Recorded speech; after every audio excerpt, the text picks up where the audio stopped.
Boker Tov et Shalom Uvracha de Yerushalayim sous un ciel pluvieux, Baruch Hashem.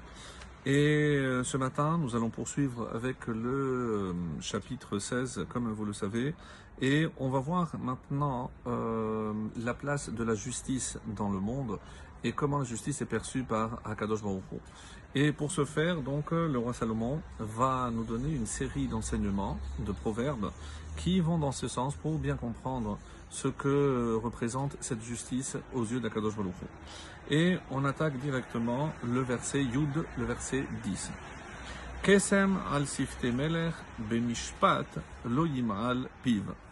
Kesem, ça vient de Kosem, c'est de la divination, mais on va traduire par un oracle. Kesem al sifte melech, un oracle est sur les lèvres du roi. Bemishpat lo yimal piv, dans un jugement, sa bouche ne fautera pas, ne prévariquera pas. Alors, elle ne prévarique pas, donc c'est fauter vis-à-vis d'Akadosh Baruch Hu, vis-à-vis de Dieu. Mal. Alors, comment on va essayer de comprendre ce verset?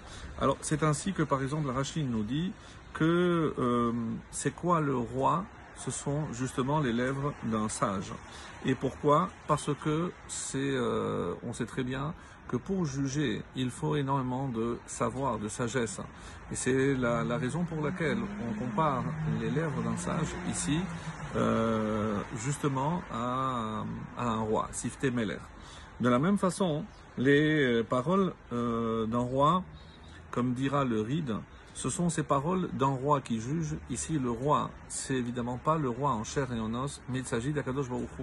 Quoi qu'on fasse, quoi qu'un homme fasse sur terre, il faut qu'il sache que Akadosh Baruch Hu, qui est un roi, le roi des rois, Melech HaMelachim, eh ben, il est toujours, il observe toujours et il sera toujours en mesure de juger. Donc, les paroles d'un roi qui juge sont vraies, juste comme une névoa. Et on compare cela à une névoa. Comment espérer que, par exemple, des juges en chair et en os ne se trompent pas lors d'un jugement? Et on explique que les juges, rappelez-vous, sont appelés aussi dans la Torah par le terme de Elohim, qui veut dire aussi, qui désigne Dieu. Pour quelque part, ils sont les représentants de la justice divine ici sur terre, et c'est la raison pour laquelle les Chachamim ici, en tout cas c'est comme ça que explique le Ride, c'est que quelque part les juges, ils sont animés d'une sorte de névoa, afin qu'ils ne se trompent pas dans leur jugement.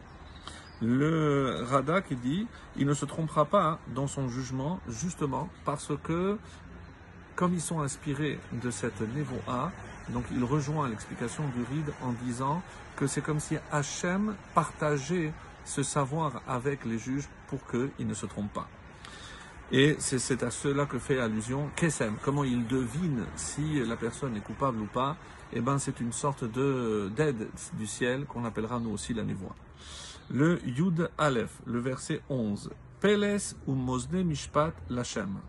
Peles, ici, c'est la balance. Ou Mosne et les plateaux. Mishpat, qui sont justes.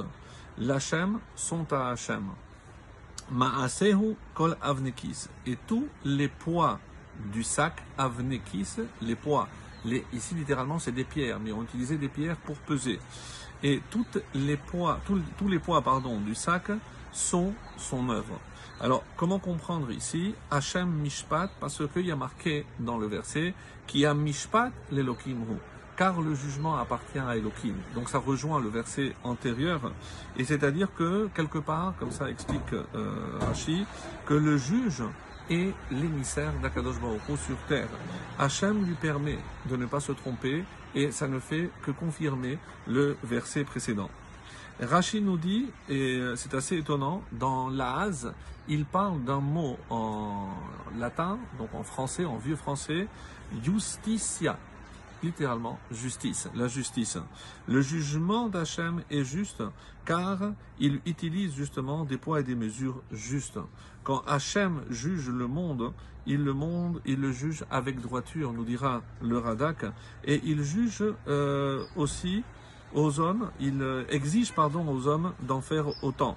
Comme il est marqué, Loye bekisra even va even gedola uktena, dans Devarim, au chapitre 25, l'importance d'avoir des poids et des mesures justes.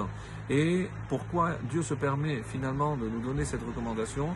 Parce que lui aussi, quand il juge, il le fait avec des poids justes, sans se tromper. Et on termine avec Yudbet, To'avat melachim asot resha. Commettre une méchanceté est une abomination pour Melachim, pour les rois. Kibitzdaka ikon kise, car un trône se maintient par la justice. Encore toujours cette même notion de justice.